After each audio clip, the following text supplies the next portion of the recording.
ധർമാദിൻ കാന്തൻ വസുദേവാത്മജൻ പുലർക്കാലേ പാടി കുഴലൂതേ കിലുച്ചേലേ എന്നു കിലുങ്ങും കാഞ്ചന ചിലമ്പിട്ടോടേവ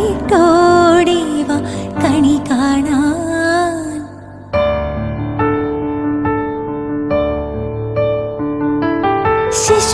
ശിശുക്കളായുള്ള സഖിമാരും താനും പശുക്കളെ മേച്ചു നടക്കുമ്പോൾ വിശക്കുമ്പോൾ വെണ്ണ കവർന്നുണ്ണും കൃഷ്ണൻ അടുത്തു വാ ഉണ്ണി കണി കാണാൻ. ശിശുക്കൾ